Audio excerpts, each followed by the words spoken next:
गुरुजी, हम आपसे जानना चाहते हैं कि 2025 में कौन से प्रमुख ग्रहण हैं जो मानव जीवन पर प्रभाव डाल सकते हैं? देखिए, ग्रहण जब भी होता है न सिर्फ मानव जीवन पर बल्कि भगवान के द्वारा बनाई हुई जो कृति है सब पे असर पड़ता है। और आप सबको पता है कि राहु और केतु जब भी सूर्य और चंद्रमा के रास्ते में आकर के बाधक बनते हैं तब जो है हमारा ग्रहण बनता है। इस वर्ष 2025 में 14 मार्च 2025 को और 7 सितंबर 2025 को चंद्र ग्रहण हो रहा है।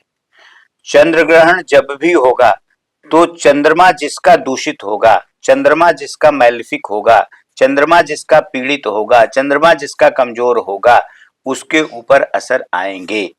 चंद्रमा जिस भाव में आपकी कुंडली में बैठा है उससे संबंधित रिजल्ट आपके खराब हो जाएंगे। और 8 अप्रैल और 2 अक्टूबर को सूर्य ग्रहण है।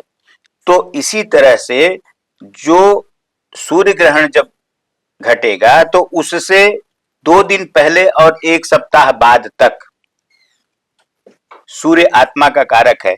तो ऐसे में आपका जो मन है, आपकी जो आत्मा है, वह जो है थोड़ी भ्रमित हो जाएगी। तो ऐसे में आपको स्पिरिचुअलिटी का सहारा लेना है, भगवान की आराधना करनी है।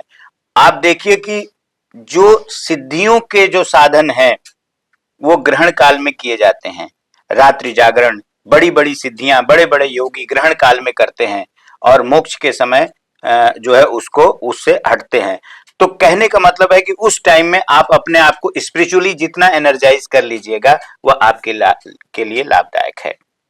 तो आपकी कुंडली में सूर्य और चंद्रमा की क्या पोजीशन है यह इस पर निर्भर करता है कि आपके लिए ग्रहण अनुकूल है कि प्रतिकूल है। जी, चंद्रमा को वैसे शीतलता से जोड़ा जाता है। चंद्रमा शीतल है, चंद्रमा मन का कारक है। हमारे शरीर में लगभग 80% पानी है और इसलिए हमारा मन जो है वो जो चंद्रमा से नियंत्रित होता है उसी के कारण हमारी मानसिकता समय समय पर बदलती रहती है और वह उसी के अनुसार हम काम करते हैं और उसी के अनुसार हम परिणाम पाते हैं। इसीलिए कहा गया है कि मन यो मनुष्याणाम कारणम बंध मोक्षयो, माने मनुष्य का मन ही उसके बंधन और मोक्ष का कारक है।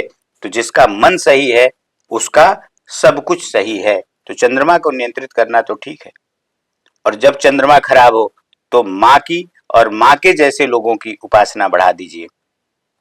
गंगा स्नान करिए, तीर्थों में जाइए। राहु और केतु से ये ग्रहण बनता है।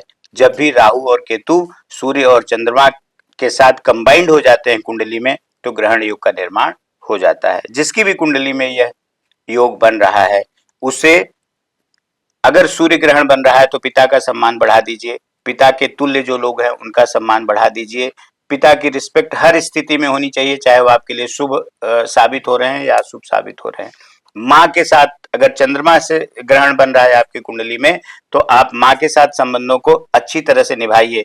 आप भूल जाइए कि माँ आपके लिए ठीक काम कर रही है कि नहीं कर रही। भौतिक जीवन में हो सकता है कि माँ बहुत स्ट्रिक्ट हो, आपको रोक रही हो, लेकिन वह स्ट्रिक्टनेस किस लिए है?